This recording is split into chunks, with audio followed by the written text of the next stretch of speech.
All the sessions will be recorded, so please feel free to raise issues of concern, but please ensure that anything you do say doesn't have the potential to harm you or others.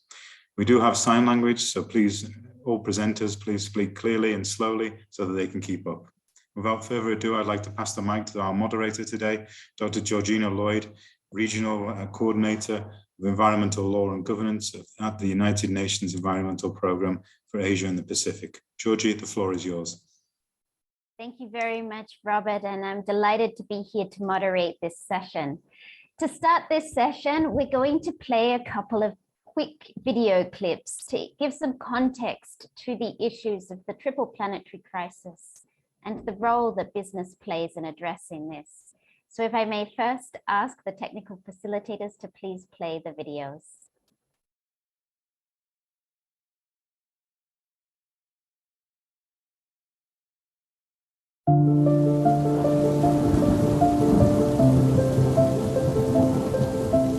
Climate change is a reality that now affects every region of the world. The human implications of currently projected levels of global heating are catastrophic. Storms are rising and tides could submerge entire island nations and coastal cities. Fires rage through our forests and the ice is melting. We're burning up our future, literally. The climate emergency is already driving a sharp increase in global hunger, which according to FAO has increased this year for the first time in a decade. WHO expects climate change to cause approximately 250,000 additional deaths per year between 2030 and 2050 from malnutrition, malaria, diarrhea, and heat stress alone.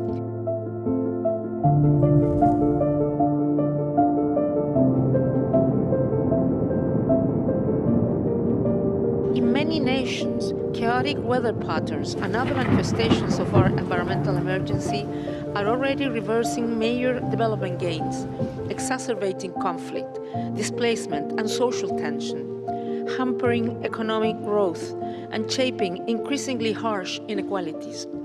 The world has never seen a threat to human rights of this scope. This is not a situation where any country, any institution, any policymaker can stand on the sidelines. The economies of all nations, the institutional, political, social, and cultural fabric of every state, and the right of all your people and future generations will be impacted. The window of opportunity for action may be closing, but there is still time to act. We live in an era of tremendous innovation, more thoughtful approaches to our use of natural and renewable resources, policies which protect and empower marginalized communities, including various social protection initiatives, and better strategies by businesses across their supply chains can be good for the environment and promote greater human dignity and rights. We need strong national commitment for action with an emphasis on participation by environmental human rights defenders, indigenous people, and civil society groups representing the communities that are most at risk, as well as support from business actors, cities, and their active stakeholders. To each of us, a healthy environment is no less important than the food we eat, the water we drink, or the freedom of thought we cherish. All people everywhere should be able to live in a healthy environment and hold accountable those who stand in the way of achieving it.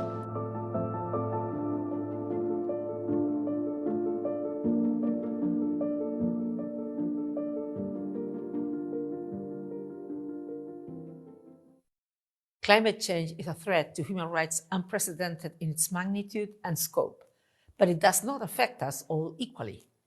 When waters rise, crops dry up, and heat waves become unbearable, it is the people who already live in vulnerable and precarious situations who suffer the most. They are the most exposed, they are the least protected, and many are women. Gender-based discrimination within and outside of families means that women have less income and less steady income. It means they benefit least from the social protections afforded to those with steady jobs. They are more likely to live in vulnerable housing and shoulder double and triple responsibilities as domestic carers in addition to their professions.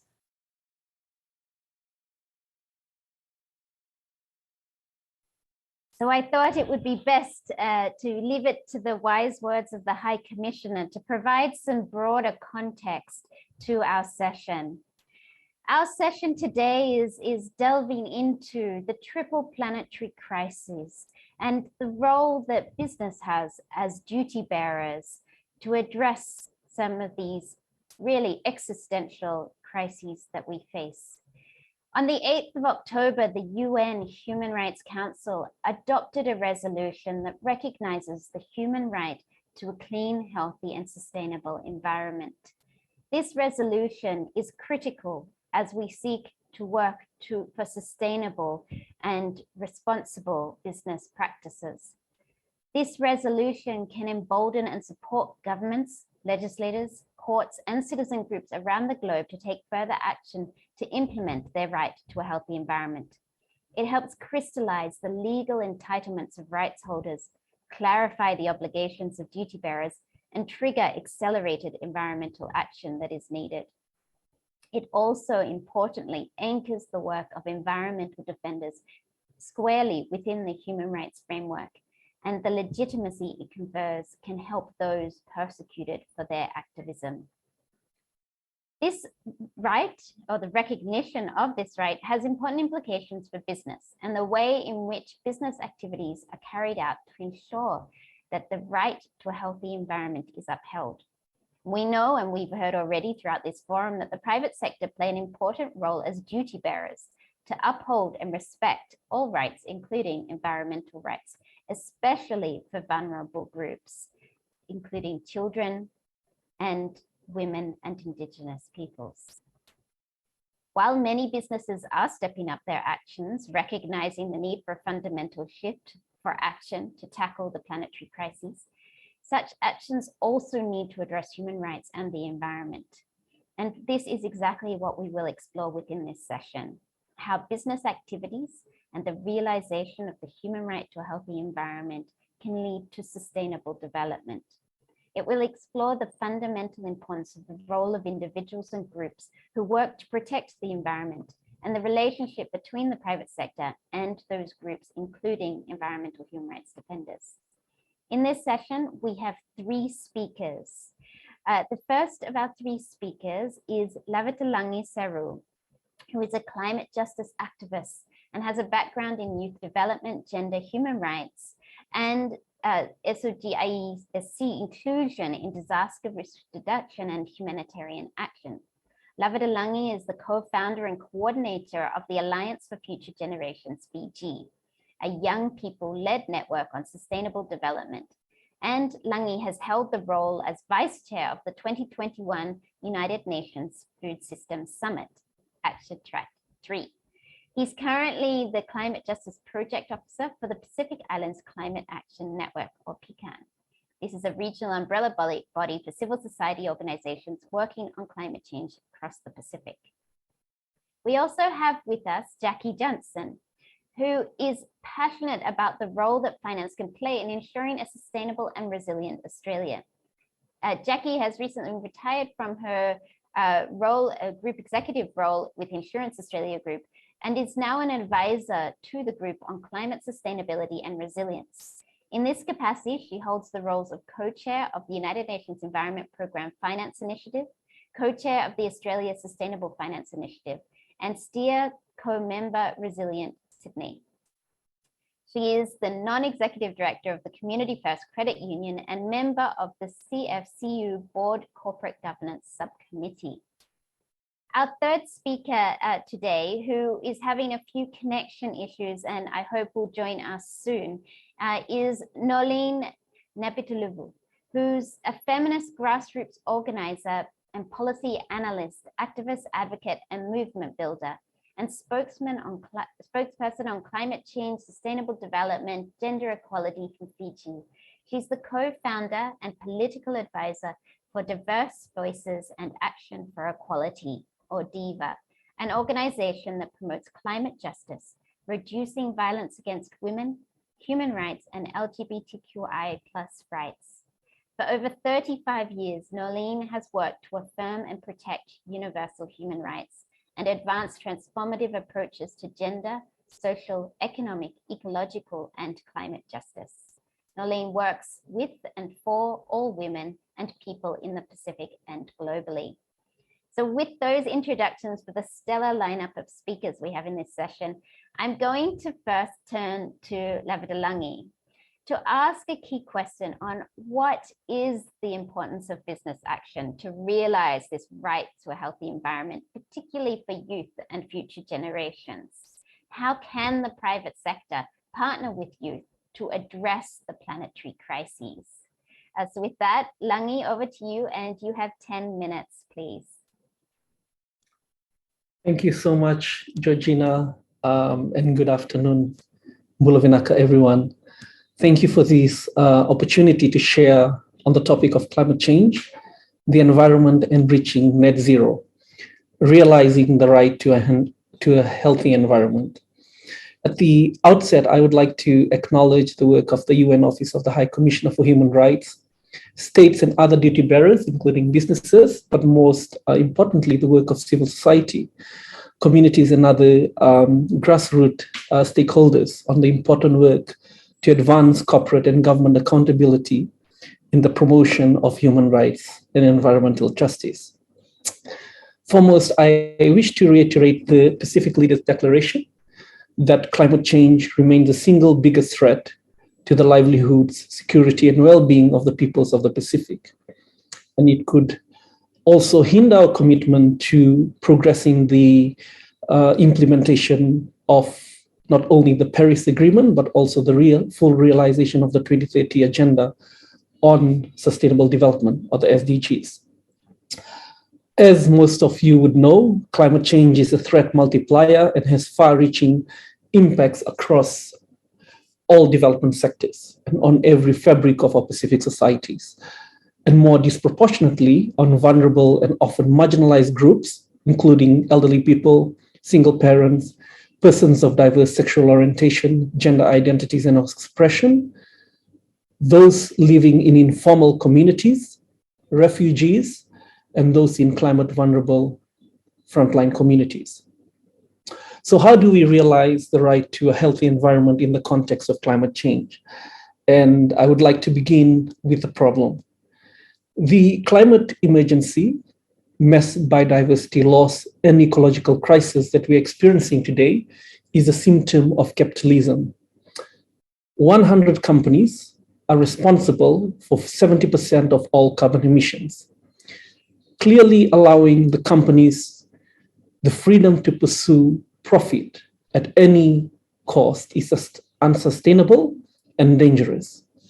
And we know that there's no way for the planet to survive or our species to thrive while profit continues to take priority over the environment, people, and our future. Based on a recent UN report, we have less than a decade to make changes in our footprint and bring us to a 1.5 degrees pathway to ensure the survival of Pacific Island people, communities, and ecosystems. If we do not make these changes on a scale never before seen in our species, the world will never be the same and will likely be uninhabitable for us in the near future. So what does that change look like? It is this urgent transition to green, safe, and low carbon economies, and the private sector and businesses play a fundamental role, inasmuch as the consumers, workers, and the communities that work for, purchase, and benefit from these businesses. It is this urgent transition away from fossil fuel economies. At PCAN, one of our top line key messages in lead up to COP26 was that fossil fuels are fossils, and we need to keep them in the ground to save the Pacific. No new coal, oil, or gas projects, and an immediate end to all fossil fuel subsidies everywhere. So any plans to explore or to start fossil fuel extraction is detrimental to Pacific communities and will lead to the violation of human rights of the Pacific people. We know this. And this is why we spend a great deal of time, effort, and resources to lobby, raise awareness, and influence state and non-state actors on the immediate need to end fossil fuels and fossil fuel subsidies.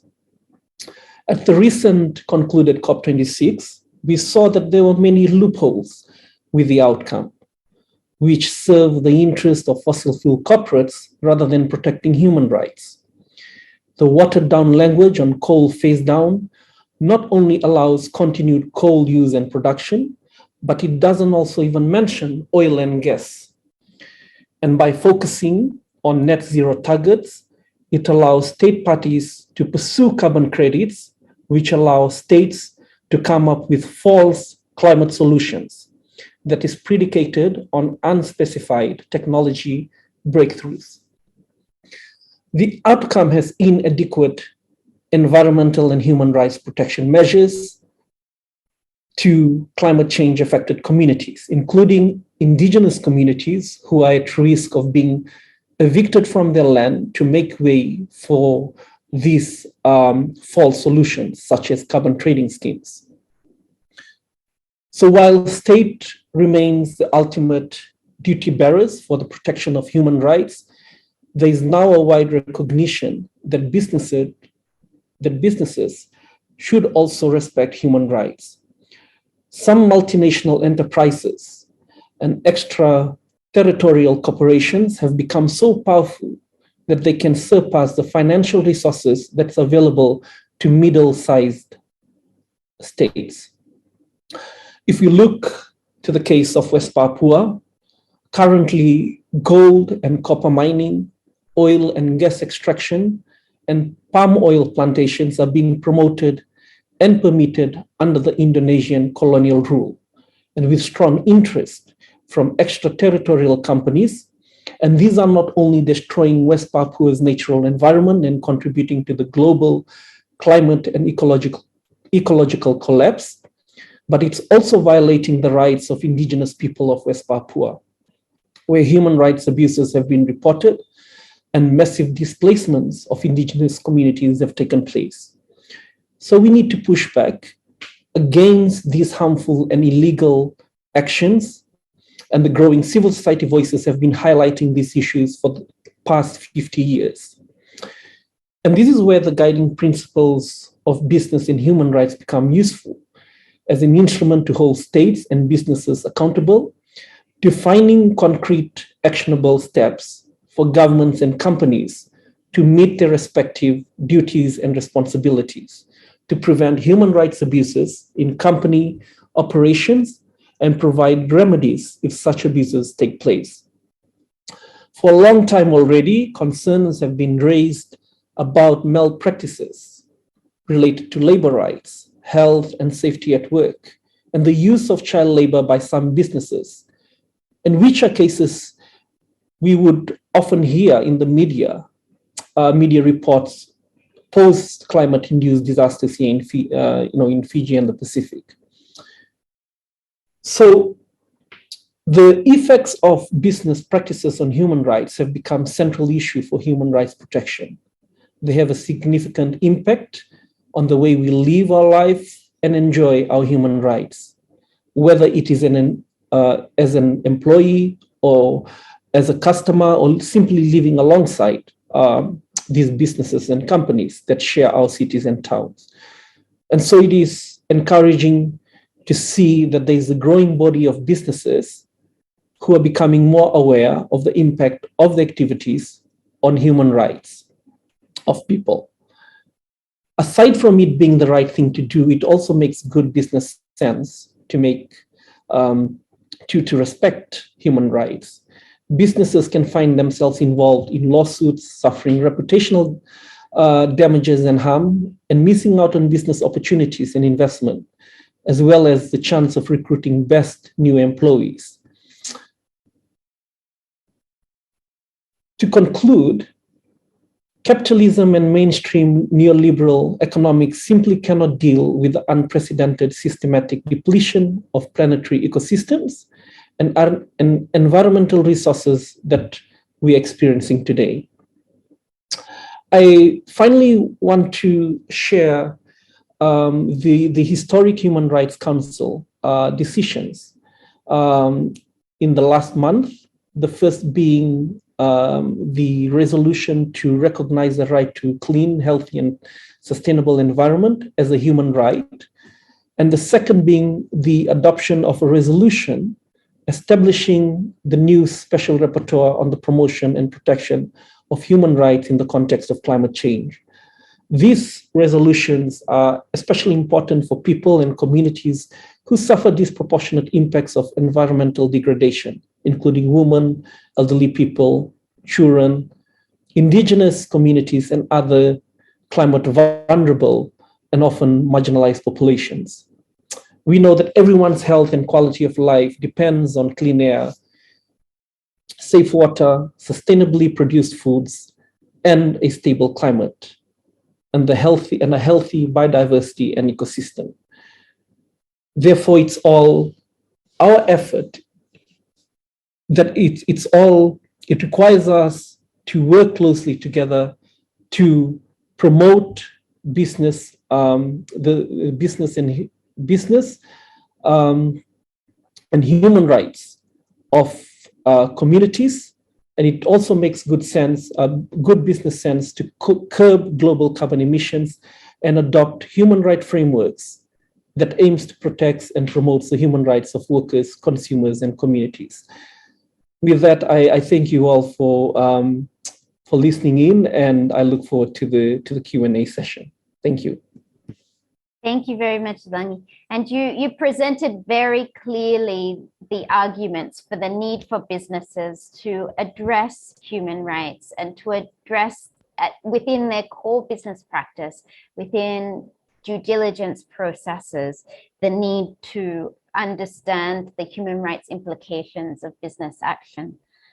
You also presented a very neat summary of some of the limitations that came out of COP26 and some of the remaining loopholes for businesses to continue to extract, particularly issues that you were talking about around oil and gas, and the fact that the terminology was changed from coal phase out to coal phase down, which means that there's a lot of work that still needs to be done.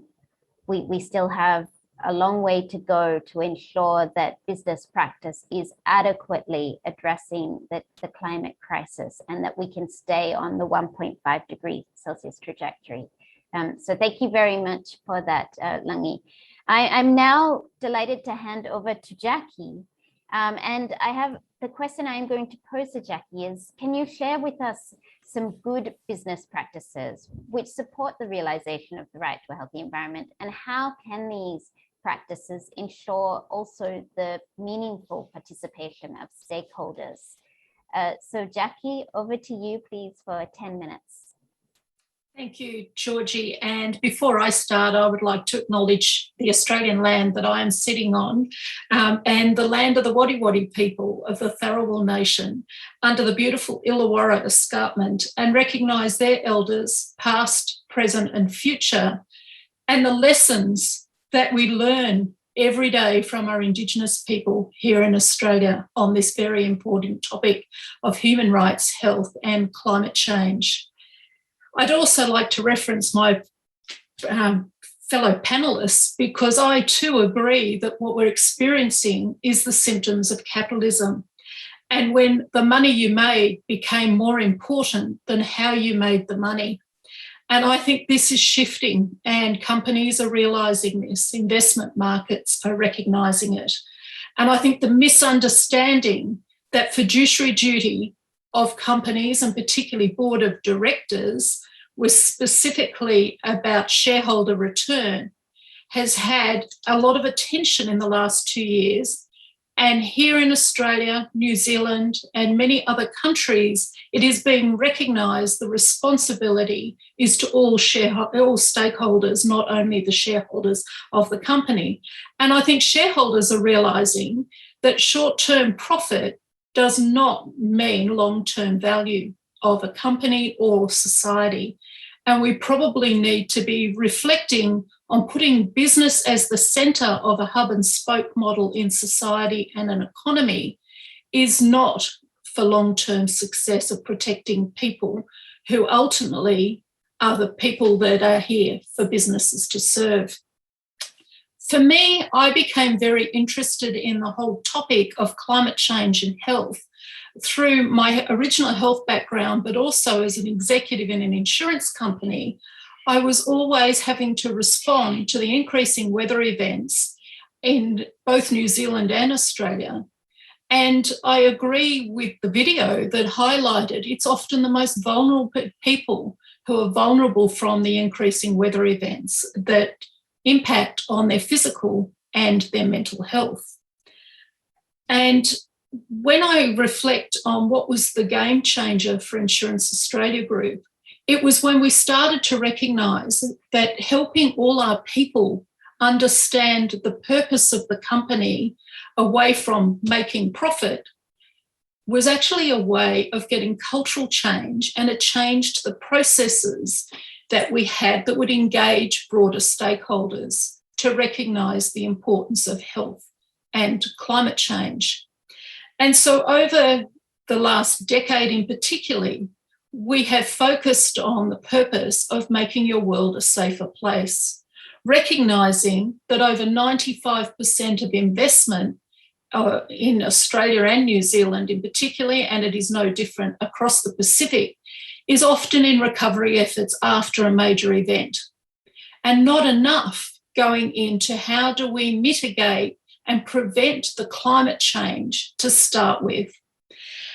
And so this whole point of business having a purpose and understanding what that purpose is galvanises the people who work for that company, but also it impacts on the strategic decision making at a board level and the governance practices to make sure you account and are very transparent on how you're making the money. And that requires a lot of institutional change, because we often measure materiality in financial terms and not thinking enough about the people that are impacted by our actions. And that is what is needing to change.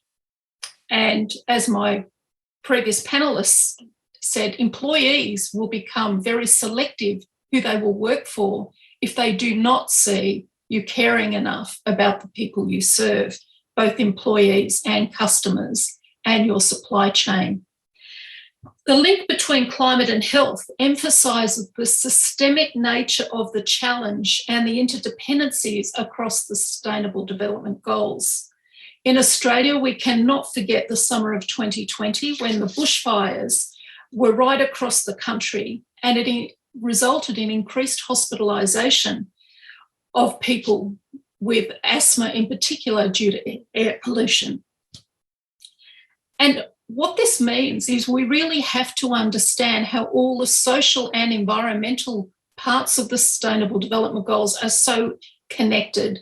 And as businesses, we cannot simplify the problem, and we cannot see it as purely philanthropic activity that's very short-term focused. It needs to look at systemic change, and it needs to recognise that you need to collaborate to get the change across the system. One of the things that I think business is realising too is you cannot focus your business on all 17 of the goals in terms of where your capability most has impact. And this move from pledges and commitments to action and impact is gathering pace, and it certainly was the language at COP26. And at Insurance Australia Group, the 4 goals of decent work and economic growth, innovation and infrastructure, the sustainable cities and communities, and climate action helped galvanise the decision-making at a strategic level and aligned with the purpose of making the world a safer place. It helped employees link to the purpose and know how we could contribute, no matter where you were in the business. And only recently, there was launched a volunteer initiative in partnership with the Minderoo Foundation called the Australian Resilience Corps, which was a way of connecting employees to volunteering to improve communities' health and wellbeing, rather than short-term, looking at partnering with the not-for-profit sector of having long-term impact. The partnership that IAG has with the Red Cross and with the state emergency systems are long-term partnerships that have been going for over 20 years. because it is that length of time that you need to develop the relationships to make sure you have impact. And that is something that all organisations are learning, that it is this partnership that is critical. It's not about the short term. And just making donations from time to time. It is about making sure it is right in the heart of your business. I think the other point I'd like to raise is it's very important that it's not decoupled within just a sustainability team within a company. It needs to be integrated into a whole model of the business. Insurance Australia Group have made sure that across 4 chairs of the organisation, 4 CEOs, and over 20 years, there has been continuous improvement, not always getting it right, but with the focus on what is important and how the money is made. It's not easy to align all systems and processes in large organisations or medium-sized organisations. But when you partner with your supply chain and partner with the not-for-profit sector, you start to hear the voices of all stakeholders and understand what you need to be delivering. It is the only way long-term change can happen. And then it brings me on to that system change. You need to make sure that you're part of the collective action. IAG has been a long-standing member of the United Nations Environmental Programme Financial Initiative, which was behind the net zero alliances that were featured at COP26, both in sharing the principles of responsible insurance, sustainable insurance rather, and I'm currently the co-chair of UNEP, as it was highlighted by Georgie. But it is through that activity that alongside the National Australia Bank, we were able to bring to Australia an approach to a sustainable finance roadmap. And since 2018, we've had over 140 organisations across the finance sector, academia, civil society, and the state and federal government working with us on what would have to change in the financial system to achieve the Sustainable Development Goals. And that focuses on social and environmental practices.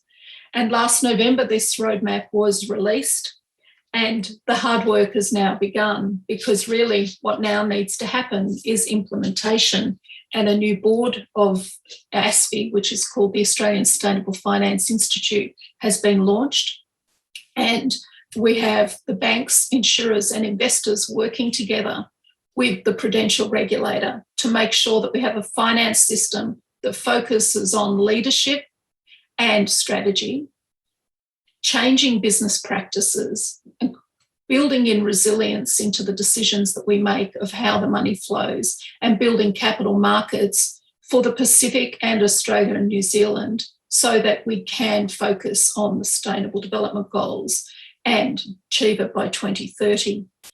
In conclusion, I would say the good business practice comes from recognising collaboration is key as a leader, and that it is long-term commitment across all stakeholders, and the commitment you have to society and people rather than just profit. And this is what will make sure that we have 2030 an environment that we are proud to say we all made a difference. It is very personal for me now, becoming a grandparent and realising in 2030 my granddaughter will be celebrating her 30th birthday, and I don't want her to be critical of this generation of leaders that we didn't face up to the complexity of the problem of working together to resolve the health and the environmental crisis that we're on, that is creating all the natural disasters that we're needing to respond to. So thank you, and really appreciate the opportunity to be with you all today. Thank you very much, Jacki. I mean, I think some of those key messages, it really highlights how fundamental it is to have business as partners walking alongside all other stakeholders in this path towards sustainable development. I mean, what you were saying about the fundamental move away from just looking at profit margins to looking at how the money is made and people-centered approaches to business success, I think is really central. And that links very closely to human rights-based approaches.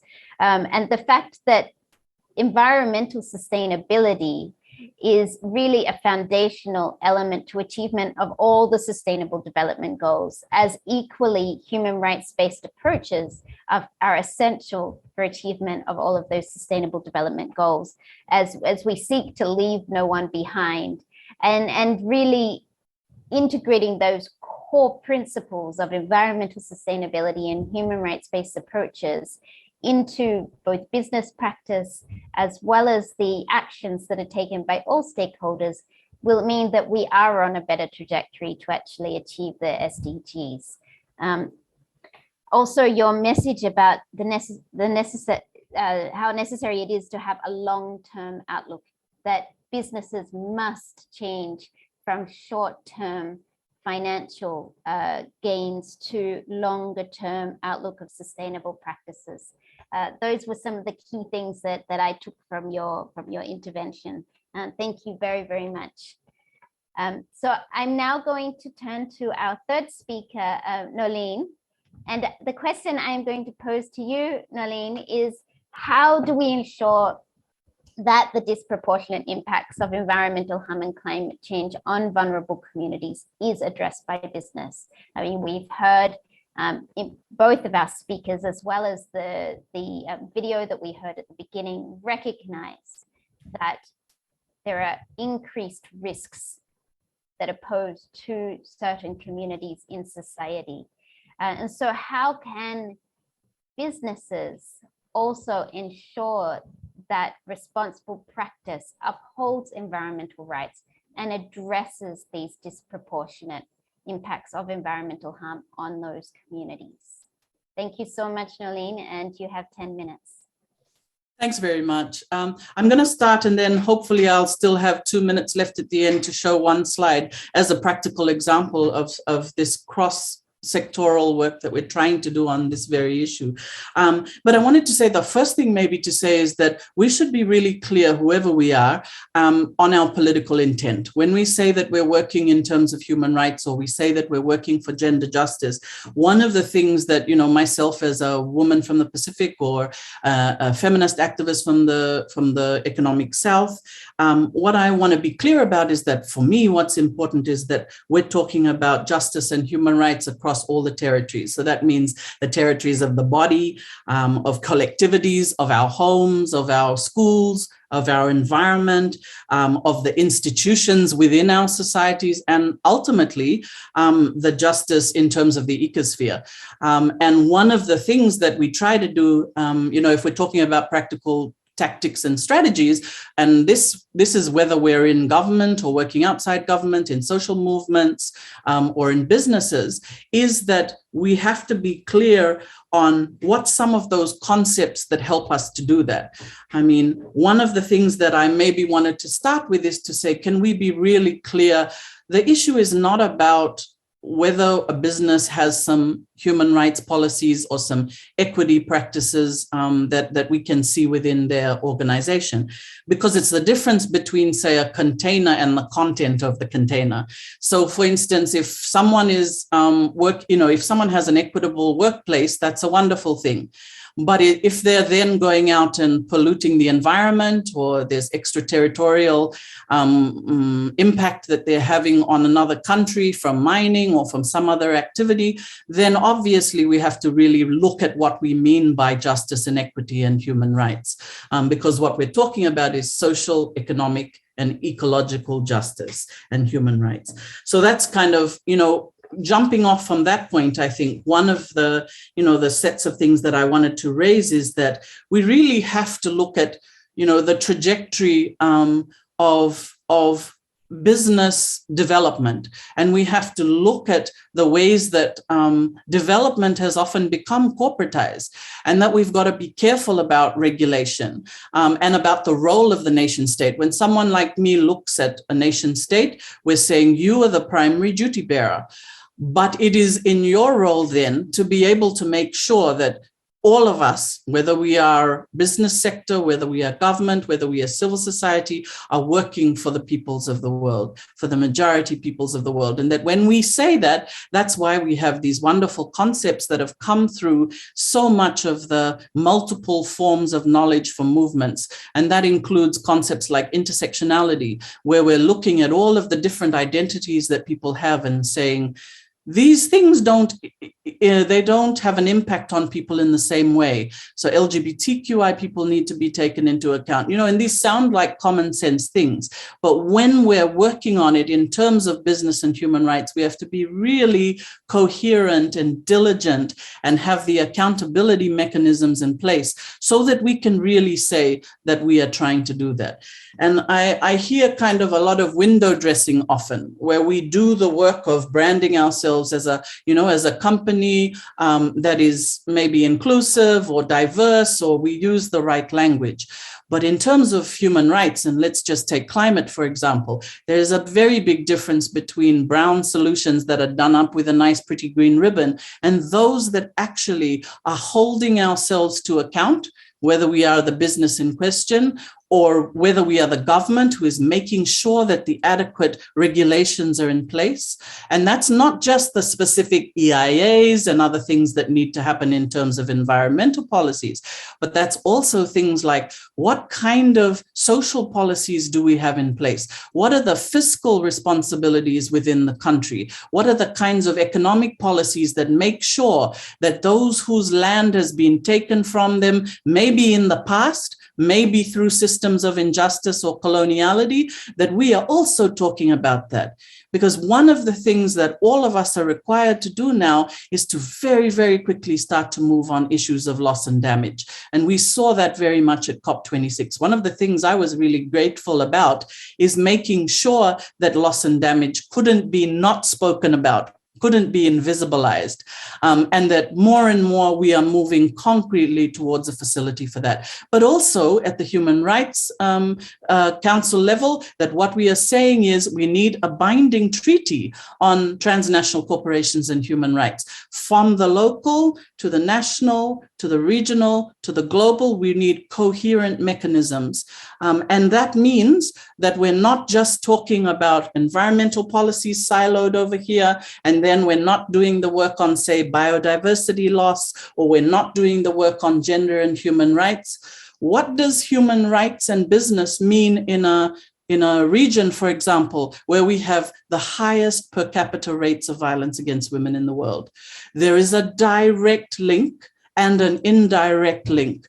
Gender equality and women's human rights is a precondition for those things that make a society able to say that we are operating in a human rights environment, whether it is a business, whether it is a government, whether it is civil society and indigenous movements. All of these things matter. And the next thing I just wanted to quickly talk about before maybe I take a little bit more time is, let's be clear on what we mean when we say business and human rights, because there's, it's a huge set of them. There's micro businesses and small business, medium size, and then we also have, and the large national corporations, but we also have multinational corporations. And the amount of both input into the economy is different, but also the amount of potential impact is different as well. So we have to talk about trade in goods and services. We have to talk about, movement of people in order to be able to do the work that is required in business. One of the things we say about fisherwomen often is, we don't even talk about the fact that fisherwomen are present in every sector of the fisheries cycle, the preparation, the actual fisheries, and the post-production. And how much, though, are they able to be in the decision-making bodies? How much are they in the discussions about distance water fisheries, for instance? We talk about them as if they are only able to make decisions around coastal fisheries, but they really are necessary in these wider discussions about deep sea fisheries, about illegal and human rights in the fisheries boats. And often their families are the ones that are impacted by men who are out at sea, and some of them who never come back. And we've been talking a lot more about some of these issues, these really severe human rights violations that are taking place within the fisheries industry. So that's really important. And the other thing is we have to think about issues of overseas development aid when we're talking about business and human rights. We have to talk about cross-boundary water issues. You know, who's getting to use the resources that are required in order to do business. And as we are climate frontline states, even more we have to talk about the use of natural resources and make sure that we're not just putting forward this idea of nature-based solutions without them being specifically about ecosystem-based ecosystem approaches, and saying, actually, it's in all our interests for these wonderful ecosystems to be in place and to be protected by Indigenous and local peoples. That is absolutely the basis of all of our business practices and around the world. And then I just wanted to share this last, there's many other issues I'd love to raise, including debt and many other issues. But for now, I think I'll just raise very quickly this one screen, if you don't mind. So if you look at the Gender Equality Forum, one of the things, Diva for Equality, my organization is one of the Action Coalition leaders. And if you look along, there's 6 of these sets of action coalitions that will be working together for 5 years. And to me, it's a concrete example of where you get many different types of organizations and stakeholders that are working together. And let me tell you, that's not an easy thing, because you have everyone from the government of Costa Rica through to UN agencies, through to groups like ours, you know, radical feminist organizations, also youth-led groups, as well as private companies and philanthropic and funding organizations that are part of these. If you look at the private company, sorry, I should have put this on a little bigger, I apologize. But you can really see some of the different kinds of organizations. The biggest thing that has been the discussion within this set of a Gender Equality Forum and Action Coalitions is about accountability mechanisms. And what kind of accountability do we require from all these different kinds of organizations? If we say that we are working together on a more equitable and just and ecologically sound set of work by businesses, then how will all those businesses be able to also be accountable to partners with whom we work and to the communities for whom we work, our constituencies? So there's been really kind of robust conversations that continue about how we do that work together. And it would be great to see more of those discussions, not just about what goes right, but some of the difficulties that we have in working towards a world where truthfully we can say that it is clear, can I be frank, that we put business and corporations and others back into the service of the people, and to make sure that we are doing it not from a position where we are enabling, 1% of the world to have the same wealth as 60% of the rest of the world, but to say we are here because we have to have a socioeconomic, ecological, and climate just future for all. And the time is very, very short now. 200 species per day are going extinct. We have 70% of rainforests that are now gone. We have 90% of coral reefs under threat. And we absolutely need a 1.5 degree trajectory. And that means that it's not about carbon trading, that it's not about any green looking solution or geoengineering solution, that it is about things that truthfully bring down those emissions, and that it is about compensation for loss and damage, and that it is about creating a new just future for all. Thank you very much. Thank you so much, Nolene. You have really raised some of these incredibly critical questions, and you've asked the difficult questions that have to be answered in order for us to actually see a sustainable future. The things that you discussed around the need to ensure that there is justice across all platforms, and the need to ensure that you're not just talking about ecological justice, but the interconnectedness of ecological justice, economic justice, and social justice. The fact that we need to look at these interlinkages in order to address the systematic issues that underpin them. Also, the fact that you were talking about the complexity of actually effectively seeking change, and that in order to resolve these very complex problems, we need complex answers. And we need to look at all of these issues of transboundary, of national, of multinational scales. And we need to look at business operation at different scales as well, and find solutions that address the appropriate level of impact and operation of those businesses. I mean, you asked so many other things, and you placed a lot of very important points into the discussion. So I hope that if others in the audience would like to ask some questions or reflect on some of these issues that have been raised by Nolene, but also by our other two speakers, please do so through the chat and through the Q&A function. We do have some time for Q&A, and I also want to use this opportunity to get input from the audience as well. So what we're going to do is I'm going to pose a series of questions, not just to our panelists, but to everyone. And these 4 questions that I'm going to pose are on the chat box now. And in order for you to answer these, you can either answer them through the chat box, but we also have a mural board, which you can input your answers into the mural board if you would like to do so. I want to quickly share my screen, and I will ask the colleagues from the technical team to please share the link to the mural board for everyone to have access to that. So very quickly, I want to just show this to everyone. So this is the mural board that has been set up. It poses a question in each quarter of the board, and to respond, you simply go up to on the left, there's a little sticky note that says text. You can click on that and it will create a sticky note, and then you can put an answer and drag it to whatever part of the board you would like to respond to. So the questions that I am posing to everyone, but also would love some input from our panelists on these, is what systems are needed to enable better collaboration between the private sector and other stakeholders. Nolene talked about the need to have these really complex but effective mechanisms for change. The second one is what mechanisms and tools are needed for business to ensure that they operate in a way that protects the environment and addresses the biodiversity loss, the climate impacts, and the pollution impacts.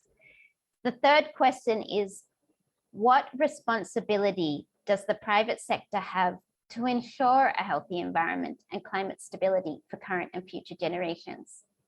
How should we hold businesses accountable for that responsibility? Is it only those who are on the boards of companies? Is everyone within a company? How do we ensure that there is responsibility and that it is upheld? And the fourth question is, how can local communities and environmental human rights defenders build relationships with business to support sustainable business practices? So I've heard of some great examples actually of industry that work very closely with local community and with CSOs to actually look at upholding responsibilities in EIA processes, for example. But that is a very rare example. There's a long way to go to build relationships with environmental human rights defenders and business. So what could those relationships be, and how do we build those? So I'm going to share my, stop sharing my screen at this point. Please do add notes on the mural board. How do I stop sharing? There we go. Okay. So I'm going to now come back to our panelists. And I want to pose some of these questions to you while the audience is busy posting sticky notes. So I guess first I want to come to Langi. And Langi, I want to ask you the question particularly about local communities and EHRDs, and how can there be better relationships between businesses and local community groups and environmental defenders to support sustainable business practice. So let me turn then to Jacki. Jacki, I want to ask you specifically about the mechanisms and tools that are needed for business. So what mechanisms and tools do you think businesses still need to ensure that they operate in a way that really meaningfully protects the environment and integrates it into these core business practices that you're saying, not decoupling to just the sustainability group within the corporate structure? I think it goes to the heart of the objective set and then the measurement against those, but transparency and accountability. And I think, there has been so much confusion on reporting, and I think the previous panelists have also spoke about what is really known as greenwashing, about the different definitions. And with us reaching over the next few years a more common definition on each of these issues and then having more standard reporting, I think they'll no longer be just stories that are told in a sustainability report. There will be metrics that will be held accountable using the SDGs as a framework. So I think that transparency and accountability, and I'd like to build on something Nolene was touching about too, with that last slide, and it reminded me of ASFI, the Sustainable Finance Initiative, when you brought 140 people together from the not-for-profit sector, civil society, academia and government and the industry. One of the things that we needed to step back and learn was how to trust each other and listen, because so often as businesses we charge in and want to solve a problem and are not really listening. And just a very quick example, with the bushfires that happened in Victoria over 15 years ago, one of the things that we realised working with the local community in the recovery was, and it was something Nolene touched about, this systemic view that it was the schools and the children that were so important to the recovery, because that was actually impacting on family life and that whole point about confidence for the future. Otherwise, people would leave that community and not be there to help rebuild. And so I think we have to listen to the issue. That wasn't something as an insurer we instinctively knew. We had to listen to what was the issue that needed to be addressed at that point in time and not what we want to solve. So it reminded me, as Nolene was speaking, it really does take trust and us all understanding the perspectives and being honest about it, and then reporting and being held to account. So these move on the integration of sustainability reporting and common standards is going to be critical to hold companies to account. And of course, then investors, the institutional investors, will hold companies to account because they will be expecting more transparency and measures rather than stories being told. Thank you. I think you raised a really important point there about investors and holding companies to account. I guess the question that I still have is, how exactly do you enforce this? I mean, how do we ensure that companies are truly, Yeah. maybe it's $1 million question. Well, no, I mean, this is the big conundrum, isn't it? And it was mentioned, I mean, I thought Nolene highlighted about this difference in size of companies. When you've got very large international companies that cross jurisdictional boundaries, it doesn't matter whether there's mandatory reporting in place or particular policy at one country, if you can then arbitrage across countries and then exploit some of the most vulnerable countries in the world. I mean, that just won't work. And so this is something that will need to be addressed. And I think, I'm often involved in the debate about mandatory reporting on climate change, for example, and particularly being in Australia, it is a very topical discussion, and the finance sector have a very strong view. But at the end of the day, it will be the international capital markets that will hold companies to account, because quite frankly, the money won't flow to the companies that are exploiting resources, whether it's people or environment.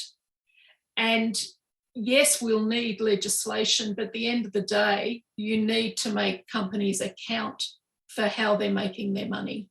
And the investors who invest in particularly publicly listed companies can do that. And making sure that they have, I mean, that's what's changed the gender decisions around board tables in Australia. Now that we've got over 40% of our listed companies have over 40% of females on boards, it has been the investors, and particularly the superannuation companies, the institutional investors are in for the long term, not coming in and out of your stock, that have really made it very clear they do not tolerate boards that do not have women on their boards. So I want to turn to Nalin for your thoughts on this topic. And also there's been a question posed in the Q&A that you might like to touch on, which is also the role of government in ensuring private sector is accountable. So what role can government play in enforcing business practice, responsible business practice? Nalin, over to you. Sure. I mean, gosh, got a lot to say on this. Hey, I pulled up something that I really wanted to talk about, and now I can't find it. It was really important. One of the things that I'm interested in is, I'm always interested in where has somebody done it, like where is there a practical example? And one of the things that I was interested in was in Uruguay, but also a couple of other countries in the work on care economies. Because the first thing I wanted to talk about was, what do we prioritize as the nation state? If we look at a nation state, what are the progressive policies that are in place and the practices that go into that? Because until we talk about a reconfiguration of the state, we're still going to see these companies at any level, whether they're the smaller ones or the larger ones. We'll see ecological problems. Like you said, you can have an EIA, but you can have it done in such a poor, toxic, unaccountable way that basically it's someone signing off who's a friend of someone else. So accountability is a piece of string. How many things do we have in place in order to make sure that accountability truly is that? And then it's kind of the virtuous cycle of, do you have in place the data systems and the statistics systems that will allow you to account for what you're doing on business practice at a state level? And then have you got the work in place to do, things like, oh gosh, I've just come out of another huge meeting with feminists across the region, which was wonderful. So my brain is a little bit full right now. But basically, do you have those policies in place that allow you to demonstrate accountability as a nation state? So if I'm looking at Fiji, are there right to information acts that are in place? Is there a working police system? Are there discussions at the local governance level that then lead to discussions at the national level, so that we are saying that the state is working in a way that holds to account the businesses within that environment? Because then we can truthfully talk about accountability and human rights and gender and justice and all of these issues. And then I wanted to say, if we're really serious about this, like one of the things that, I did get some flack from people in the movement who asked why I'm coming onto a business and human rights forum. And one of the things for me is we've got to be talking and working together outside our silos, even in the spaces where we're not sure how to do those difficult conversations. Because for someone like me, I'm really interested in human rights as the center of every single set of work. Whether it's about work and education and health or anything else in the community and in society. So if I'm coming in and I'm speaking to businesses, I'm really interested in what is their value-based approach to business. Is this a serious attempt at it, or is this some branding? Because there are different attempts at being green, at going green. So how do you demonstrate that as a business?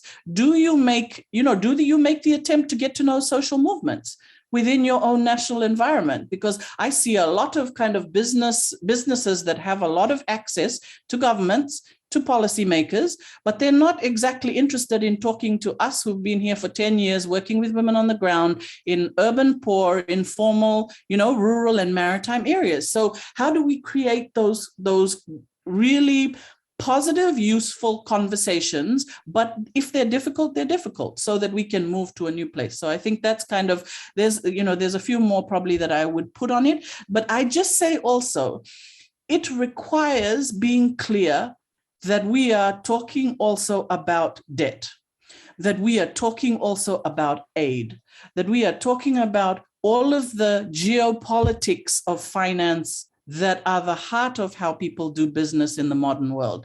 And that we have to be cognizant that when we're talking about business now, we're not just talking national, we're always talking regional. And I have a challenge to the room to say, how do we talk about business and human rights when we're talking about Adani, for instance, when we're talking about what really is a coal bomb, that if we open those, then we are sending the emissions through the roof. And that's a death knell for the Pacific people. So that requires a response that is way above and beyond domestic policy on coal or fuel. That means a transitional shift, a very rapid acceleration away from fossil fuel. And that means that already one of the great things we've seen is that we are working as social movements in Australia, in the Pacific, and around the world to make sure that we're connected as well as social movements, and we're determined to work with, but also beyond private sector to make sure that people are safe around the world and the environment is safe. Thanks. Thank you, Nalin. And I think both of what Jacki and you said is having these different voices in the room and having the space to listen, but also being brave enough to actually come to the table and be willing to hear openly to these different perspectives in order to work together. And the other thing that I think is really interesting to me is that you need to have a functioning state to talk about business and human rights, to talk about any of these. And in order to have a functioning state, you need to have rule of law. And so rule of law is really foundational in order for us to actually be able to move forward and ensure any of these things could take place, including human rights at the center of all conversations and all work. Langi, we are about to finish, but I want to come back to you, if I may. You can respond to any of these points if you would like, or you can particularly talk to how businesses should develop relationships with CSOs, youth groups, and environmental defenders to actually have a supportive and actually reinforcing relationship with business. How does such a thing happen? How can we have systems that enable such relationships to take place? Thank you so much, Georgina. In terms of building that relationship, I think businesses should engage the community in a participatory process. So we are also talking about the principle of free, prior, and informed consent, that decisions about community engagement, contributions, and monitoring often take place in boardrooms far removed from the communities that are going to be affected. And so by involving the community members in the process, businesses and companies can ensure ongoing communication and also ensure that positive and stable relationship. And we've seen cases in not only in Fiji but across the Pacific where companies who haven't done that have infringed on some of the rights of local communities. The other, I guess, strategy is around keeping that communication ongoing and consistent. So the two-way communication channels, which are critical for both the company and also the communities, that allows them to listen to not only what are their ideas, but also what are their concerns. And communities need to be aware of company decisions and the rationale behind those decisions. and the input should be incorporated into decision making. So I believe that communication should be also made easy and digestible for local communities in the most simple language so that everyone can understand the language, the acronyms, and make that relation to their everyday life and how their lives are going to be impacted by the business. That's the business idea.